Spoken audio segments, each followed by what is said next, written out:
If you're watching this, there's a good chance that you've seen one of my previous videos about creating a mod for the first Minecraft version RD132211. If you haven't seen it, I'll give you a quick summary. I created a mod called Ancient Planks that renders any blocks above the grass layer with a wood texture I added instead of the default rock texture. If you want to see more details on how I made that mod, I would recommend you go watch that video. When creating that mod, I used a technique called jar modding to make modifications to the game's code. Jar modding is an older modding method that was used more commonly before modern mod loaders like Forge and Fabric entered the scene. The jar modding process involves decompiling the entire game, making modifications to the decompiled code, recompiling the entire game, and distributing the class files that were modified. Modifying most versions of Minecraft requires some extra steps because the code is obfuscated, but the first few versions aren't, so it's not something I had to worry about when making my Ancient Planks mod. The user can easily install jar mods by taking the modified class files from the jar mod and replacing the class files in the Minecraft jar. Installing jar mods was a destructive process, so users often made a backup of their Minecraft jar. Luckily, jar mods are far easier to install and aren't destructive with modern third-party launchers like the Prism launcher, which easily allows users to add, enable, disable, and remove jar mods without replacing or deleting any files. The modern official Minecraft launcher, on the other hand, makes it much more difficult to install jar mods by fixing any installed jar mods because it'll see them as corruption, so users basically have to use a third-party launcher to install jar mods. The reason why I chose to make a jar mod is because it was the easiest way to modify this version. Working with and directly modifying decompiled source code is a lot easier than the alternatives, and the Prism launcher made it easy enough for users to install the jar mod, so I didn't really see accessibility as that big of an issue. When I was uploading my jar mod to Modrinth, I noticed that there was no option for choosing a jar mod in the mod loader section, probably because jar mods are not mod loaders, and there wasn't a way to not choose a mod loader, so I just ended up selecting Rizugami's mod loader because I thought it was the closest option, since some mods made for Rizugami's mod loader are installed the same way as jar mods. I got some comments pointing out that I could have selected Java Agent as the mod loader because Java agents are meant for mods with no mod loaders like jar mods. I did a little bit of research at the time on Java agents, and my conclusion is that it was not the same thing as a jar mod. Technically, you probably could replace an entire class file with a Java agent, which would achieve the same thing as a jar mod, but either way, my mod was not set up as a Java agent, and doing that kind of works against the benefits of a Java agent. Making a Java agent looked kinda scary, so I just kind of forgot about it. Since then, I made another mod called Ancient Night Sky, which is another jar mod. It's a simple mod which changes the color that OpenGL clears the screen with to a darker nighttime color. My Ancient Planks mod was made for version RD132211, but it also worked on version RD132328. My Ancient Night Sky mod was also made for version RD132211, but it did not work on version RD132328. Well, I mean it did technically work, but all the Steves running around were gone. If I had to guess, this is because I had to replace the RubyDung class file to change the clear color. The RubyDung class file is like the main class file of the game, and it's probably the class file where all the Steves are spawned in, so overwriting the entire file to change a color probably overwrote the code that spawns Steves, and probably some other things as well. My solution to this problem at the time was to modify the RD132328 version of the RubyDung class file as well and upload both separate versions to Modrinth. I also realized that there was another problem with the Ancient Night Sky jar mod. Compatibility with other mods was awful. Most other mods also replaced the RubyDung class file, so the best case scenario is that my mod just doesn't do anything, but most of the time it ends up breaking the entire game or crashing. This is definitely a downfall of jar mods. When two or more mods are trying to replace the same file, there's bound to be some compatibility issues. I started looking for a solution to this because right now, my Ancient Night Sky mod is probably the most incompatible mod ever. I thought back to Java agents and wondered if turning my mod into a Java agent would fix the compatibility issues. I looked into Java agents a bit more and decided it would be worth porting my mod to a Java agent because it could fix the compatibility issues. Before I get to how I ported my mod to a Java agent, what even is a Java agent? It's actually not a mod loader or even inherently related to Minecraft, but a built-in Java feature. It's meant to be injected into applications for monitoring, analyzing, or reporting things like performance and usage of applications without actually modifying the application's source code. It's able to be injected into other applications by attaching to the Java virtual machine either at startup or while it's running, and it is able to add or modify the lower level compiled Java bytecode. Java bytecode is what the Java source code is compiled into, and it's what the Java virtual machine executes to run programs. Java bytecode is an intermediate language. It's a bridge between Java source code and machine code. Java bytecode and the Java virtual machine is one of the best things about Java. Java bytecode is platform independent, so it can run on any platform that has a Java virtual machine. That's why Minecraft Java Edition is able to run on Windows, Mac OS, Linux, and unofficially Android, without needing separate versions for each platform. While Java bytecode is quite a bit lower level than Java source code, it is still higher level than something like the assembly language. Adding to or modifying Java bytecode can be done with instrumentation, which is a technique that can transform Java classes' bytes. Modern Minecraft mods actually do something similar. They use mixins, which is a higher level solution provided by the mod loader to modify class files. When using instrumentation to transform a class file, typically external libraries like ASM, not to be confused with the assembly language, or ByteBuddy are used to help make the process manageable. I think trying to modify the raw bytes of a Java class file with no help from external libraries might actually be a form of torture. All this bytecode and instrumentation stuff seems really complicated and hard to use to make a mod, and you would be correct in thinking that because there's a reason why I said making a jar mod is far easier than the alternatives earlier. I didn't give up though because I wanted to make my mod more compatible with others, and this was also a really fun project to work on. It took me some time to learn about the more basic Java bytecode instructions and how class files are structured, and it also took me even more time to learn how to use the ASM library. I watched quite a few presentations on YouTube, browsed a lot of websites, looked at examples and documentation, and even asked ChatGPT some questions. To be clear, I did not use ChatGPT to write my mod for me. Eventually, I felt like I was at the point where I had the knowledge to port my mod to a Java agent. I am by no means an expert on any of this stuff, by the way, but I do know quite a bit more about how Java works now. At some points, I did wonder if it was even worth learning how to make a Java agent, since jar mods are so much easier to make in comparison, but Java agents do have some advantages over jar mods that I think makes it worth learning how to make one. As discussed earlier, Java agents have way better compatibility with other mods in different Minecraft versions. I already talked about how jar mods replace entire class files. Java agents don't replace anything though. They attach to the Java virtual machine when it starts and modifies only the parts of the class files that need modified, so code from other mods won't be overwritten. This also makes Java agents a more elegant modding solution because they're an actual feature of Java in the Java virtual machine. Another benefit of Java agents is being able to open source mods as code. Technically, it's kind of possible to open source a jar mod through patches, but that's not really the actual code. The actual code of a jar mod can't be open sourced because it's not legal to distribute entire decompiled Java files from Minecraft's code, which is what a jar mod is. I highly doubt Microsoft or Mojang would care if decompiled Java files from the first Minecraft version were hosted online, but it is against the EULA, so I would recommend against it. Java agents can be open sourced because they don't contain any code from Minecraft. They only contain code that tells the Java virtual machine how to modify Minecraft's code. Open source really is a great thing for the Minecraft modding community because it allows cool new projects to be developed and can help teach people how to learn, like me. Reading code from other mods is mainly how I learned Minecraft modding, so being able to open source mods is important to me, as well as the rest of the community. One more thing before I go over how I ported my Ancient Night Sky mod to a Java agent, I'd like to explain how the mod works so you know what I'm trying to accomplish. Don't worry, it's a pretty simple mod.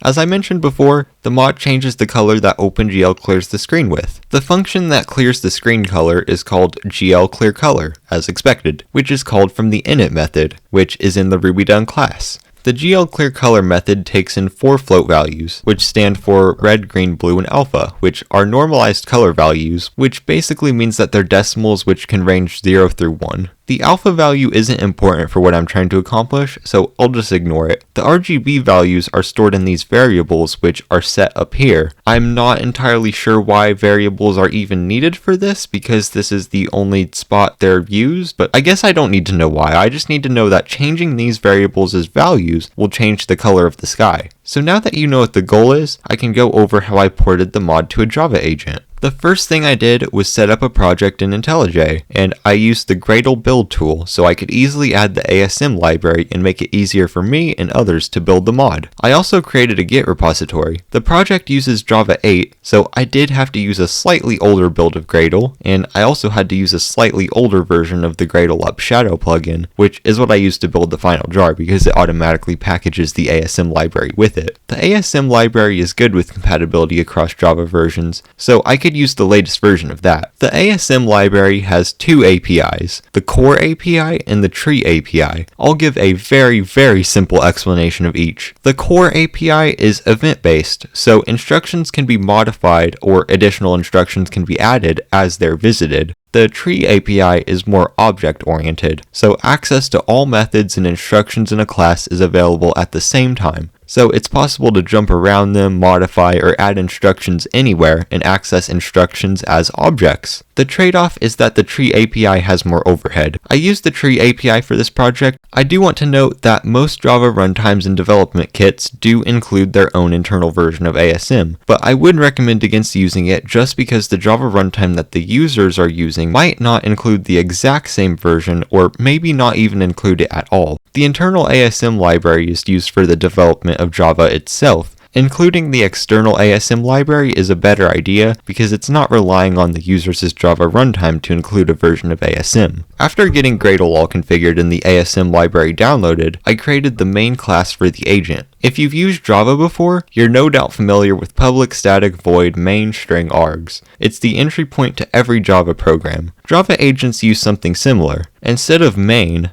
they use premain. Premain is the entry point for Java agents. The premain method is called before the main method of the program that the Java agent is injected into. Java agents can also use agent main, but that's for dynamically loading into a program that's already running, which really isn't relevant for Minecraft modding, or at least not for what I'm trying to do. I made another class that will transform the RubyDone class and pass that class to an addTransformer call in the premain method. This transform method is where the magic happens. First, I filter out any classes that aren't the RubyDone class. If the RubyDone class is found, this is where I use the ASM class reader to read the class file bytes. And then I create a class node, which is an object that the class reader reads all the methods and those methods as instructions into. This is why it's called the tree API, because all the methods and instructions are structured like a tree. The next step is to loop through all the methods until the init method is found. This can be done by checking for the method name and also, just to be safe, the method return type, which in this case is void. These things can be checked by using the method node object from the ASM tree API. The next part is where things get a bit more complex. If you plan to make a mod using a Java agent yourself, it is necessary to have some knowledge of basic Java bytecode instructions to understand what's going on and correctly make modifications. Let's go over what setting these RGB float variables looks like in Java bytecode. It's possible to view a compiled Java class as both decompiled Java code and bytecode side by side in IntelliJ. It's pretty easy to locate the init method in the bytecode, and from there it shouldn't be too hard to find the three RGB float variables. The chunk of bytecode we're looking for is actually just underneath where the init method begins. We can see some decimal values like the 0.5 and 0.8 right here, which match the RGB values, so this must be the place. This looks kinda confusing and scary, so let's break down these instructions to understand what all of this does. The L1, L2, and L3 are just labels. The labels are generated when the Java code is compiled. They exist as references for instructions like goto, so it can jump around the code. So they aren't exactly important for what I'm trying to do. The line number instructions can also be ignored. They're just for debugging purposes and don't actually do anything. What we're left with is the LDC,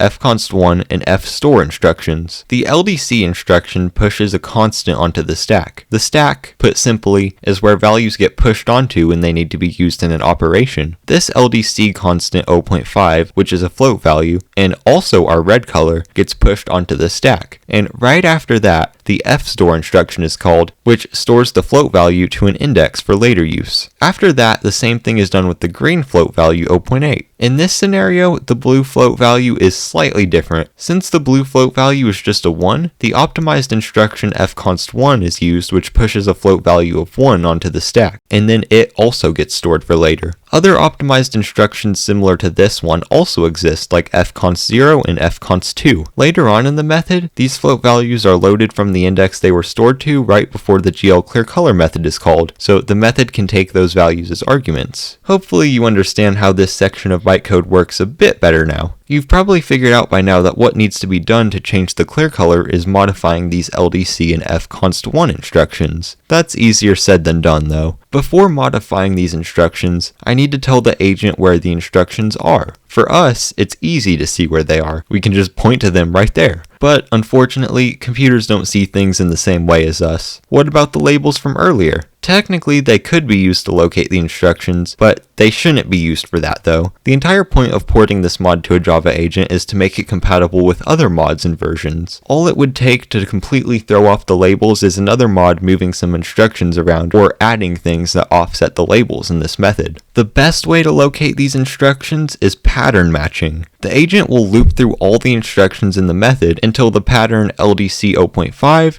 fstore, LDC 0.8, fstore, fconst1, fstore is either found or not found. The ASM tree API provides instruction node objects that can represent different types of bytecode instructions. The LDC instruction node represents, you guessed it, LDC instructions. The var instruction node represents variable instructions like fstore and fload. There's an abstract instruction node which can represent all instructions, but doesn't give you as much control over them. And there's quite a few other types of instruction nodes, but I won't go over all of them. The abstract instruction node can be used to loop through all the instructions in the method. I also made a custom method that will get the next real instruction, so things like labels and line numbers are ignored because they will mess up the pattern searching. The first instruction to look for is the LDC instruction, which is the red value. I'll check that by seeing if the current instruction is an instance of the LDC instruction node. If not, start the process over, but start with the next instruction in the list instead. If the instruction is an LDC instruction, I can use the LDC instruction node to grab the constant, check if the constant is a float, and then check if the float is the value I'm trying to match, which should be 0.5 for the first LDC instruction. If one of these is false, then that means it's the wrong LDC instruction, and in this case it probably grabbed the color variable or something else. So start the process again from the beginning with the next instruction. If all of this stuff is true, then that means it's on the right track, and I can make it get the next instruction with my method. I just have to check if the next instruction is an fstore instruction in a similar way to the first by seeing if it's an instance of the var_inst node. I also have it compare opcodes. Opcodes are just basically a fancy way of saying instructions. For example, in decimal format, the fstore instruction's opcode is 56. I could have it check if the opcode equals 56 directly, but ASM makes it a lot easier and gives the opcodes names.